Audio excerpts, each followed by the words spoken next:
ಇನ್ನು ಸರ್ಕಾರ ಈ ಬಗ್ಗೆ ಏನು ಕ್ರಮ ಕೈಗೊಳ್ಳುತ್ತೆ, ಯಾವ ರೀತಿಯಾಗಿ ತನಿಖೆಗೆ ಮುಂದಾಗುತ್ತೆ ಅನ್ನುವಂಥದ್ದನ್ನು ಕೂಡ ನೋಡಬೇಕಾಗತ್ತೆ. ಸಾಕಷ್ಟು ಪ್ರಶ್ನೆಗಳಿದಾವೆ. ಈ ಎಲ್ಲ ಪ್ರಶ್ನೆಗಳಿಗೆ ಇವತ್ತು ಉತ್ತರ ಪಡ್ಕೊಳ್ಳುವಂತಹ ಕೆಲಸವನ್ನು ಮಾಡೋಣ. ಇವತ್ತು ನಮ್ಮೊಂದಿಗೆ ಚರ್ಚೆ ಮಾಡೋದಕ್ಕೆ ಕಾಂಗ್ರೆಸ್ನ ವಕ್ತಾರೆಯಾಗಿರೋ ಆಯೇಷಾ ಫರ್ಜಾನಾ ಮೇಡಮ್ ಅವರು ಜಾಯ್ನ್ ಆಗಿದ್ದಾರೆ. ಮೇಡಮ್ ಸ್ವಾಗತ ನಿಮಗೆ. ಅದೇ ರೀತಿಯಾಗಿ ಬಿಜೆಪಿ ವಕ್ತಾರರಾಗಿರುವಂತಹ ಆತ್ಮಾನಂದ ಅವರು ಜಾಯ್ನ್ ಆಗಿದ್ದಾರೆ. ಸರ್ ನಿಮಗೂ ಕೂಡ ಸ್ವಾಗತ ಕಾರ್ಯಕ್ರಮಕ್ಕೆ. ಇನ್ನು JDSನ ವಕ್ತಾರರಾಗಿರುವಂತಹ ತಿಮ್ಮೇಗೌಡ ಅವರು ಕೂಡ ನಮ್ಮನ್ನು ಜಾಯ್ನ್ ಮಾಡಿದ್ದಾರೆ. ಸರ್ ನಿಮಗೂ ಕೂಡ ಸ್ವಾಗತ ಕಾರ್ಯಕ್ರಮಕ್ಕೆ. ಇನ್ನು ಕೆಲವೇ ಕ್ಷಣಗಳಲ್ಲಿ ಸಾಮಾಜಿಕ ಹೋರಾಟಗಾರ ದಿನೇಶ್ ಕಲ್ಲಹಳ್ಳಿ ಅವರು ಕೂಡ ನಮ್ಮನ್ನು ಜಾಯ್ನ್ ಆಗ್ತಾರೆ. ಈಗ ಮೊದಲಿಗೆ ಆಯೇಷಾ ಫರ್ಜಾನಾ ಮೇಡಮ್, ಈಗ ಕೇಂದ್ರ ಸರ್ಕಾರದ ಸಾಕಷ್ಟು ಟೋಲು ಮತ್ತೊಂದು ಮಗದೊಂದು ದೊಡ್ಡ ದೊಡ್ಡ ರಸ್ತೆಗಳಲ್ಲಿ ಏನು ಹೈವೇ ಎಕ್ಸ್ಪ್ರೆಸ್ ಮತ್ತೊಂದು ಮಗದೊಂದಲ್ಲಿ ಭ್ರಷ್ಟಾಚಾರ ಆಗಿದೆ, ಮತ್ತೊಂದು ಮಗದೊಂದು ಅಂತ ಹೇಳ್ತೀರಿ ಮೇಡಮ್.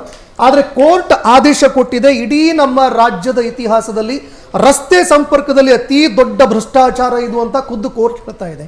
ಇದಕ್ಕಿಂತ ದೊಡ್ಡ ಒಂದು ಉದಾಹರಣೆ ಅಥವಾ ಸಾಕ್ಷ್ಯ ಬೇರೆದು ಬೇಕಿಲ್ಲ ಅಂತ ನನಗನ್ಸುತ್ತೆ ಮೇಡಮ್. ಆದರೆ ಸರ್ಕಾರದ ಮೌನ ಯಾಕೆ, ಅದರ ಜೊತೆಗೆ ಯಾಕೆ ಆಡಿಟ್ ಆಗಬಾರ್ದು ಅಂತ? ಖಂಡಿತವಾಗ್ಲೂ ಸರ್, ಮೊದಲನೇದಾಗಿ ಈ ಒಂದು ಅಂಶ ಕೋರ್ಟೇ ಹೇಳಿರುವಂತದ್ದು, ಕರ್ನಾಟಕ ರಾಜ್ಯದಲ್ಲೇ ಕಂಡ ಅತಿ ದೊಡ್ಡ ಭ್ರಷ್ಟಾಚಾರದ ಪ್ರಕರಣ, ಅತಿ ದೊಡ್ಡ ಹಗರಣ ಇದ್ರೊಳಗೆ ಅಡಗಡೆ ಅಂತ ಹೇಳಿರುವಂತದ್ದು. ಇದು ಎಲ್ಲರನ್ನೂ ಕಾಡಬೇಕಾದ ಪ್ರಶ್ನೆ. ಆ ಪಕ್ಷ ಈ ಪಕ್ಷ ಅಂತಲ್ಲ, ಒಟ್ಟು ನಾಗರಿಕರ ಮೇಲೆ ಕರ್ನಾಟಕದ ಈ ನೆಲ ಜಲ, ಇಲ್ಲಿನ ಬಂಡವಾಳ, ಇಲ್ಲಿನ ಹೂಡಿಕೆ, ಇಲ್ಲಿನ ಭೂಮಿ, ಇಲ್ಲಿನ ರೈತರ ಇಮೋಷನ್ಸ್ ಜೊತೆ ಆಟವಾಡಿರುವಂತಹ ಕಂಪನಿ ಅದು ಇವಾಗ ನಮ್ಗೆ ಗೊತ್ತಾಗ್ತಾ ಇರುವಂತದ್ದು. ಮೊದಲನೇದಾಗಿ ಅಲ್ಲಿ ಅವ್ರೇನು ಒಂದು ಪ್ರಾಜೆಕ್ಟ್ ಮುಗ್ದ ಮೇಲೆ ಅಲ್ಲಿ ಕಾಂಟ್ರಾಕ್ಟ್ ಆಗಿರುತ್ತೆ, ಪ್ರಾಜೆಕ್ಟ್ ಮುಗ್ದ ಮೇಲೆ ಅವರಲ್ಲಿ ಟೋಲ್ ಸಂಗ್ರಹಣೆ ಮಾಡುವಂತದ್ದು. ಇವ್ರು ಬರೀ 5-6 ಕಿಲೋಮೀಟರ್ ರಸ್ತೆ ಅಷ್ಟೇ ಮಾಡಿಬಿಟ್ಟು ಬರೀ ಫೆರಿಫೆರಲ್ ರಿಂಗ್ ರೋಡ್ ಅಂತ ಅದನ್ನು ಮಾತ್ರ ಮಾಡಿಕೊಂಡು ಟೋಲ್ ಸಂಗ್ರಹ ಮಾಡಕ್ಕೆ ಶುರು ಮಾಡಿ 20 ವರ್ಷ ಆಯ್ತು. ಇಷ್ಟೆಲ್ಲ ಅನ್ಯಾಯ ನಡೀತಾ ಇದ್ರು ಅದ್ರ ಮೇಲೆ ಇದು ಬಹಳ ದೊಡ್ಡ ಅನ್ಯಾಯ. ಇಲ್ಲಿ ನಾನು ಒಂದು ಹೇಳುವಂತದ್ದು, ಇದರಲ್ಲಿ ಎಲ್ಲರ ತಪ್ಪಿದೆ. ಇಷ್ಟು ದೊಡ್ಡ ಅಕ್ರಮ ಆಗುತ್ತಾ ಇದ್ರೂನು ಇದನ್ನು ನೋಡಿ ಕಣ್ಣು ಮುಚ್ಚಿ ಕೂತವ್ರದ್ದು ಎಲ್ಲರದ್ದು ಅದು ತಪ್ಪು ಆಗುತ್ತೆ. ಅಲ್ಲಲ್ಲ, ನಾನು ಹೇಳುವಂತದ್ದು ತಪ್ಪಿದೆ. ಅದು ಯಾರೆಲ್ಲ ಗಮನಕ್ಕೆ ಬಂದಿದೆ ಅವ್ರು ಸುಮ್ನೆ ಕೂತಿದ್ರೆ. ಆದ್ರೆ ನನಗೊಂದು ಮೂಲಭೂತ ಪ್ರಶ್ನೆ ಶುರುವಾಗುವಂತದ್ದು, 1996ರಲ್ಲಿ ದೇವೇಗೌಡರು ಇದಕ್ಕೆ ಅವರು ಪ್ರಧಾನಿಯಾಗಿದ್ದಾಗ ಅವರು ಇದಕ್ಕೆ ಒಂದು ಹೂಡಿಕೆಗೆ ಅಗ್ರಿಮೆಂಟ್ ಮಾಡ್ತಾರಲ್ಲ, ಬಾಬಾ ಕಲ್ಯಾಣಿ ಕಂಪನಿ ಜೊತೆ ಭಾರತ ಸರ್ಕಾರ, ರಾಜ್ಯ ಸರ್ಕಾರ ಜೊತೆ, ಅಮೆರಿಕದ ಕೆಲವು ಕಂಪನಿಗಳಲ್ಲಿ ಇದ್ವಲ್ಲ. ಆವಾಗ ನಾನು ಅಂದ್ಕೊಳ್ಳುವಂಥದ್ದು, ಒಂದು ಯಾವುದೇ ಒಂದು ಪ್ರಾಜೆಕ್ಟ್ ಅನ್ನು ತರುವಾಗ, ಅದು 1995ರ ಒಂದು ಇಂಟರ್ನ್ಯಾಷನಲ್ ಸಮಿಟ್ ನ ಭಾಗವಾಗಿ ತಂದಿರುವಂತದ್ದು, ತರುವಾಗ ನಮ್ಮ ರಾಜ್ಯದ ರೈತರ ಹಿತ ಏನು, ನಮ್ಮ ರಾಜ್ಯದ ಸಾರಿಗೆ ಸಂಪರ್ಕಕ್ಕೆ ಇದು ನೀಡುವ ಕೊಡುಗೆ ಏನು, ಮತ್ತೆ ಅಲ್ಲಿ ಬೇಕಾದಂತಹ ಯಾವುದೇ ಒಂದು ಯೋಜನೆಗೆ ಎಷ್ಟು ಭೂಮಿ ಬೇಕೋ ಅಷ್ಟನ್ನೇ ಕೊಡ್ಬೇಕಿತ್ತಲ್ವಾ. 7,000 ಎಕರೆ ಭೂಮಿ ಅಂತ ಬೇಕಾಗಿದ್ದು ಕೊನೆಗೆ JH ಪಾಟೀಲ್ ಸೈನ್ ಹಾಕುವತ್ತಿಗೆ ಅದು 21,000 ಎಕರೆಗೆ ಹೋಗಿತ್ತಲ್ವಾ. ಇಷ್ಟೆಲ್ಲ ಆಗ್ಬೇಕಿದ್ರು ನಾಡಿನ ಜನರ ಹಿತ ಕಾಯುವಂತಹ ಪ್ರಜ್ಞೆ ಅವಾಗ ಬರ್ಲಿಲ್ವಾ ಅನ್ನೋ ಒಂದು ಪ್ರಶ್ನೆ ಬರ್ತದೆ. ಇನ್ನೊಂದು, ಅಲ್ಲೊಂದು ಕ್ಲಾಸ್ ಇದೆ ಒಪ್ಪಂದದಲ್ಲಿ, ಇದಕ್ಕೆ ಏನಾದ್ರೂ ಹೆಚ್ಚು ಕಮ್ಮಿ ಆದಲ್ಲಿ ಇದನ್ನ ಅಂತಾರಾಷ್ಟ್ರೀಯ ಲಂಡನ್ ಕೋರ್ಟ್ ನಲ್ಲಿ ಇದನ್ನ ವ್ಯಾಜ್ಯವನ್ನ ತೀರ್ಪು ಬಗೆಹರಿಸುವುದು ಅಂತ. ಅದ್ಯಾಕೆ ನಮ್ಮ ರಾಜ್ಯದ ಒಂದು ಸ್ವಾಯತ್ತತೆಯನ್ನು ಲಂಡನ್ ಕೋರ್ಟ್ಗೆ ಅಡವಿಟ್ಟು ಅನ್ನುವಂತ ಒಂದು ಪ್ರಶ್ನೆ ಉಗಮ ಆಗ್ತದೆ.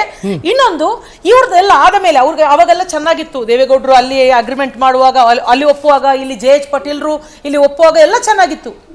ಆಮೇಲೆ SM ಕೃಷ್ಣ ಅವರ ಜೊತೆ ಬಂದು ಇದೇ ಅಶೋಕ್ ಖೇಣಿ ಅವರು ಹೇಳ್ತಾರೆ, ನಮಗೆ ಹೂಡಿಕೆ ಸಾಕಾಗ್ತಾ ಇಲ್ಲ, ನಾವು 4 ಉಪನಗರಗಳನ್ನು ಮಾಡ್ತೀವಿ, ಅದರ ದುಡ್ಡಿನ ಮೇಲೆ ನಾವು ಕನ್ಸ್ಟ್ರಕ್ಷನ್ ಮಾಡ್ತೀವಿ ಅಂತ ಅವ್ರು ಹೇಳ್ತಾರೆ. ಅದು ಒಪ್ಪಿಗೆ ಆಗುತ್ತೆ. ಒಪ್ಪಿಗೆ ಆದ ಬಳಿಕ ಅದಕ್ಕೆ ಪರ್ಯಾಯವಾದಕ್ಕೆ, ಅದಕ್ಕೆ ಮತ್ಸರದಿಂದ ಅದಕ್ಕೆ ಒಂದು ಟಕ್ಕರ್ ಕೊಡೋದಕ್ಕೋಸ್ಕರನೇ ಆ ಸೋಲೂರು ಪ್ರಾಜೆಕ್ಟ್ಗೆ ಪರ್ಯಾಯವಾಗಿನೇ ಈ ಬಿಡದಿ ಪ್ರಾಜೆಕ್ಟ್ ತಂದಿರುವಂತದ್ದು. ಅಂದ್ರೆ ಅವರ ಪ್ರಾಜೆಕ್ಟ್ ಸೋಲ್ಬೇಕು ಅಂತ ಒಂದು ಅಂಶ. ಇನ್ನೊಂದು, ಆ ಅಗ್ರಿಮೆಂಟ್ ನಲ್ಲಿ ಇರ್ತದೆ, ಇದಕ್ಕೆ ಪರ್ಯಾಯವಾದಂತಹ, ಇದಕ್ಕೆ ಅಡ್ಡಿಪಡಿಸುವಂತಹ ಇನ್ನೊಂದು ಪ್ರಾಜೆಕ್ಟ್ ಅನ್ನ ರಾಜ್ಯ ಸರ್ಕಾರ ಕೈಗೆತ್ಕೊಳ್ಬಾರ್ದು ಅಂತ ಅಗ್ರಿಮೆಂಟ್ ನಲ್ಲಿ ಇರ್ತದೆ. ಲೆಕ್ಕದಲ್ಲಿ ಅವ್ರದ್ದು ತಪ್ಪೆ, ಬಂಡವಾಳಶಾಹಿಗಳ ಪರ ನಾವು ಯಾವತ್ತೂ ನಿಲ್ಲಿಕ್ಕಿಲ್ಲ, ಬಟ್ ಲೀಗಾಲಿಟಿ ನಾವು ಮಾತಾಡ್ಬೇಕಲ್ವಾ. ಆದ್ರೆ ಇದೇ ಕುಮಾರಸ್ವಾಮಿ ಅವರು ನ್ಯಾಷನಲ್ ಹೈವೇ 16 ಆ ಕಡೆ ತರ್ತಾರೆ, ಮತ್ತೆ ಆ ಕಡೆ ತರ್ತಾರೆ, ಇನ್ನೊಂದು ಹೈವೇನ ತರ್ತಾರೆ ಅಲ್ಲಿ. ಅಂದ್ರೆ ಅಲ್ಲಿ ಟೋಲ್ ಗೇಟ್ ಮಾಡ್ಲಿಕ್ಕೆ ಅವ್ರಿಗೆ ಒಪ್ಪಿಗೆ ಕೊಟ್ಟು ಅವ್ರಿಗೆ ಅಗ್ರಿಮೆಂಟ್ ಮಾಡಿ, ಈ ಕಡೆ ನಾವು ಬೇರೊಂದು ರಸ್ತೆ ತಂದ್ರೆ ಆಗತ್ತಾ? ಸೊ ಆಮೇಲೆ ಹಲವಾರು ರೈತರಿಂದ ಕೇಸ್ ಕೂಡ ಇದೆ, ಕುಮಾರಸ್ವಾಮಿ ಅವರು ಹಾಕ್ಸಿದ್ದಾರೆ ಅನ್ನುವಂತ ಮಾಹಿತಿ ಇದೆ.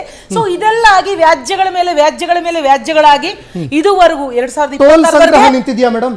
ಇಲ್ಲ, ನಿಂತಿಲ್ಲ. ಅದನ್ನ ಹೇಳಿದ್ರು 100 ಅಮೆಂಡ್ಮೆಂಟ್ ಯಾರು ನಿಲ್ಲಿಸಬೇಕು ಮೇಡಮ್? ಈ ಕೇಂದ್ರ ಸರ್ಕಾರನ ಕರ್ಕೊಂಬರೋಣ ನಾವು. ಇವಾಗ ನಿಮ್ಮ ಸರ್ಕಾರದ ಮೂಗಿನ ತುದಿಯೊಳಗೆ, ನಿಮ್ಮ ಸರ್ಕಾರದ ನೆರಳಲ್ಲಿ ಇವತ್ತು ಕೂಡ ಲೂಟಿ ಮಾಡ್ತಾ ಇದ್ದಾರೆ. ಹೇಳ್ತೀನಿ ನಾನು. ಇವಾಗ ನಾನು ಹೇಳೋದು, ಇದುವರೆಗೂ ಈ ಪ್ರಾಜೆಕ್ಟ್ ಆಗಿತ್ತಲ್ಲ, ಅಲ್ಲ ಸೈನ್ ಮಾಡಿ ಪರಬಾರೆ ಮಾಡಿ ಎಲ್ಲ ಮಾಡಿದ್ರಲ್ಲ, 2 ಸಲ ಕುಮಾರಸ್ವಾಮಿ ಅಧಿಕಾರಕ್ಕೆ ಬಂದ್ರಲ್ಲ, ಮುಖ್ಯಮಂತ್ರಿ ಆಗಿದ್ರು, ಒಂದು ಮಾತು ಹೇಳಿಲ್ಲ. ಯಡಿಯೂರಪ್ಪ ಅವರು ಒಂದು ಮಾತು ಹೇಳಿಲ್ಲ, ಶೆಟ್ಟರ್ ಅವ್ರೊಂದು ಮಾತು ಹೇಳಿಲ್ಲ, ಬೊಮ್ಮಾಯಿ ಅವರೊಂದು ಮಾತು ಹೇಳಿಲ್ಲ. ನಿಮ್ಮ ಸರ್ಕಾರ ಏನ್ ಮಾಡ್ತಾ ಇದೆ? ಇನ್ನು ಖಂಡಿತವಾಗ್ಲೂ ಕೋರ್ಟ್ ಆದೇಶವನ್ನು ನಾವು ಸ್ವೀಕರಿಸ್ತೀವಿ. ಏನ್ ಮಾಡ್ತಾ ಇದ್ದೀರಿ? ನಾವು ಮನೇಲಿ ಕುತ್ಕೊಂಡು ಚರ್ಚೆ ಸ್ವೀಕರಿಸ್ತೀವಿ. ಮಾಡ್ತಾ ಇದ್ದೀರಾ ಇಲ್ಲ, ತಾವು? ನಾವು ಈ ರಾಜ್ಯದ ಸ್ವೀಕರಿಸ್ತೀವಿ. ಜನರ ದುಡ್ಡನ್ನ ಎವ್ರಿ ಡೇ ಲೂಟಿ ಮಾಡ್ತಾ ಇದ್ದಾರೆ. ಚಾನ್ಸ್ ಈ ಇಲ್ಲ. ಲೂಟಿಕೋರರು, ಈ ಕಳ್ಳರು ಕೋರ್ಟ್ನ- ಅರ್ಧಂಬರ್ಧ ರಸ್ತೆ ಮಾಡ್ಬಿಟ್ಟು ಈ ಕಳ್ಳರು ಹೌದು. ಎವ್ರಿ ಡೇ ಲೂಟಿ ಮಾಡ್ತಾ ಇದ್ದಾರೆ. ಹೌದು. ಯಾರು ಹೊಣೆ ಮೇಡಮ್ ಇದಕ್ಕೆ? ಹೌದು, ಅದನ್ನ ಕೋರ್ಟ್ನ ಏನು ಆ ತೀರ್ಪು ಬಂದಿದೆ, ವಿಚಾರ ಬಂದಿದೆ, ಅದನ್ನ ನಾವು ಸಂಪೂರ್ಣವಾಗಿ ಅಂಗೀಕರಿಸ್ತೀವಿ. ಅದಕ್ಕೆ ಏನು ಕ್ರಮ ಕೈಗೊಳ್ಬೇಕು ತಕ್ಷಣ ಅದಕ್ಕೆ ಯಾವಾಗ ಕ್ರಮ ಮೇಡಮ್? ಸರ್ ನೋಡಿ, Okay. ಕುಮಾರಸ್ವಾಮಿ ಅವರು ಹೇಳಿದ್ದು ಯಾವಾಗ ಈ ವಿಚಾರ ಏನಂತ ಹೇಳಿದ್ರು? Okay. ಅವರು ಕೇಂದ್ರ ಸರ್ಕಾರದ ಒಂದು ಮಂತ್ರಿಯಾಗಿ ನೀವು ಟೋಲ್ ಕಟ್ಟಬೇಡಿ, ಅವತ್ತು ಅನಿತಕ್ಕ ಬಂದು ಹೇಳಿದ್ರಲ್ಲ, ನೀವು ಯಾರು ಇನ್ನು ಸಾಲ ಯಾರು ರಿಟರ್ನ್ ಕಟ್ಟಬೇಡಿ, ನಾವು ಬಂದು ಮನ್ನಾ ಮಾಡ್ತೀವಿ, ಆ ತರ ಮಾತಾಡೋದಾ ಜವಾಬ್ದಾರಿಯುತ ಸ್ಥಾನದಲ್ಲಿರೋರು? Okay. ಈ ವಿಚಾರದಲ್ಲೆಲ್ಲ ಒಗ್ಗಟ್ಟಿನಲ್ಲಿ ನಿಲ್ಬೇಕು. ಬಂಡವಾಳಶಾಹಿಗಳು ನಮ್ಮ ರೈತರ ಭೂಮಿ ಮೇಲೆ ಅವರು ಹಕ್ಕು ಸಾಧಿಸಿ ಈ ತರ ಏನು ಮಾರಣ ಹೋಮ ಅದು ಅವ್ರದ್ದು ಅಲ್ವಾ? ಅಲ್ಲ, ಅದನ್ನೆಲ್ಲ ಜೀವನನೇ ಮಾಡೋದಕ್ಕೆ ಅಯೋಮಯ ಬಿಡಬಾರ್ದು. ಆಗಿದೆ. ಖಂಡಿತವಾಗ್ಲೂ 25 ವರ್ಷದಿಂದ ಜೀವನ ಅಯೋಮಯ ಆಗಿದೆ. ಅವ್ರು ಕೇಳೋರು ಯಾರು ಇಲ್ಲ. ಖಂಡಿತವಾಗ್ಲೂ ಸಂವಿಧಾನನೇ ಉಲ್ಲಂಘನೆ ಆಗಿದೆ ಮೇಡಮ್. ಕೋರ್ಟ್ ಹೇಳಿರೋ ವಿಚಾರ ಮೇಡಮ್, ಕೋರ್ಟ್ ಹೇಳಿರೋ ವಿಚಾರ 300A ಏನಿದೆಯಲ್ಲ, ಸಂವಿಧಾನದ ಉಲ್ಲಂಘನೆ ಆಗಿದೆ. ಆರ್ಟಿಕಲ್ ಅನ್ನೇ ಉಲ್ಲಂಘನೆ ಮಾಡಿದ್ದಾರೆ ಅವರು. ಈ ಕೂಡಲೇ ಶಟರ್ ಎಳಿಬೇಕು, ಈ ಕೂಡಲೇ ಬೀಗ ಹಾಕಬೇಕು, ಈ ಕೂಡಲೇ ಈ ನೈಸ್ ಅವ್ರು ಯಾರಿದಾರಲ್ಲ ಸಂವಿಧಾನ ಉಲ್ಲಂಘನೆ ಮಾಡಿದ್ದಾರೆ. ಕೋರ್ಟ್ ಆದೇಶ ಏನಿದೆಯಲ್ಲ ಅದನ್ನ ಉಲ್ಲಂಘನೆ ಮಾಡಿದ್ದಾರೆ. ಈ ಕೂಡಲೇ ಬೀಗ ಹಾಕಬೇಕು ಮೇಡಮ್. ಭೂಮಿ ಬಳಕೆ ಆಗಿಲ್ಲ, ಉದ್ದೇಶಕ್ಕೋಸ್ಕರ ಬಳಕೆ ಆಗಿಲ್ಲ, ರಿಟರ್ನ್ ತಗೊಳ್ಳೇಬೇಕು. ಓಕೆ, ಹಾ ಸರ್ ಹೇಳಿ. ಸರ್, ಏನು ಈ ಒಂದು ನೈಸ್ ಪ್ರಾರಂಭ ಆಗಿದೆ ಅಂತ 2009ರಲ್ಲಿ ಈ ಒಂದು ರಸ್ತೆಯ ಪ್ರಾರಂಭ ಆಯಿತು. ಅದರಲ್ಲಿ ಸುಮಾರು 8 ಕೆರೆಗಳು, 1500 ಕುಟುಂಬಗಳು ಸ್ಥಳಾಂತರ ಹೊಂದಿದ್ವು. ಆದ್ರಿಂದ ಏನು 7,000 ಎಕರೆ ಭೂಮಿಯನ್ನ ಆ ಒಂದು ಯೋಜನೆಗೆ ಬೇಕಾದಂಥದ್ದು ಇದ್ರೂ ಕೂಡ 20,197 ಎಕರೆ ಭೂಮಿಯನ್ನ ವಶಪಡಿಸ್ಕೊಂಡ್ರು. ಇದಾದ ನಂತರ ಇದೆಲ್ಲ ಪ್ರಕರಣ ಆದ ಮೇಲೆ ಒಂದು ನಿಗದಿ ಇತ್ತು, ಇಷ್ಟು ದಿನಗಳ ಆದ ಮೇಲೆ ಟೋಲ್ ಸಂಗ್ರಹಣ ನಿಲ್ಲಿಸಬೇಕು ಅನ್ನುವಂಥದ್ದು. ಮತ್ತೆ ಸಂಪೂರ್ಣ ರಸ್ತೆ ಆದ ಮೇಲೆ, ಕಾಮಗಾರಿ ಮುಗಿದ ಮೇಲೆ ಟೋಲ್ ಅನ್ನ ಸಂಗ್ರಹಣ ಮಾಡಬೇಕು ಅನ್ನುವಂತ ಒಪ್ಪಂದ ಅವ್ರಿಗೆ ಆಗ್ಲೇ ಆಲ್ರೆಡಿ ಇದ್ರೂ ಕೂಡ ಅನೇಕ ಸರ್ಕಾರಗಳು ಬಂದಿದೆ. ಅದರಲ್ಲಿ ಹೆಚ್ಚು ಯಾರಿದ್ರು ಅನ್ನೋದನ್ನು ನಾವು ಗಮನ ಹರಿಸಬೇಕಾಗುತ್ತೆ. ಯಾವುದೋ ಒಂದು 7 ಕಿಲೋಮೀಟರ್ ರಸ್ತೆಯನ್ನ ಮಾಡಿ ಅದರಲ್ಲೂ ಇದ್ದಿದ್ದು CC ರೋಡ್ ಮಾಡ್ಬೇಕಾಗಿತ್ತು. ಅವರು CC ರೋಡ್ ಮಾಡಿದ್ದೇನೆ ಡಾಂಬರೀಕರಣ ಮಾಡಿ ಈ ರಸ್ತೆಯನ್ನ ಮಾಡಿ ಟೋಲನ್ನ ಸಂಗ್ರಹ ಮಾಡಕ್ಕೆ ಮುಂದಾದಂತ ಒಂದು ಕಂಪನಿಗೆ ಯಾವುದೇ ಸರ್ಕಾರ ಅವರಿಗೆ ತಡೆ ಹೊಡೆಯುವಂತ ಕೆಲಸ ಮಾಡಲಿಲ್ಲ. ಇದಾದ ಮೇಲೆ 2020ರಲ್ಲಿ ಈಗ ವಕ್ತಾರರು ಹೇಳ್ತಾ ಇದ್ರು ಕಾಂಗ್ರೆಸ್ನವರು, ಅದಕ್ಕೆ ನಾನು ಇದನ್ನು ಉಲ್ಲೇಖ ಮಾಡಬೇಕಾಗುತ್ತೆ.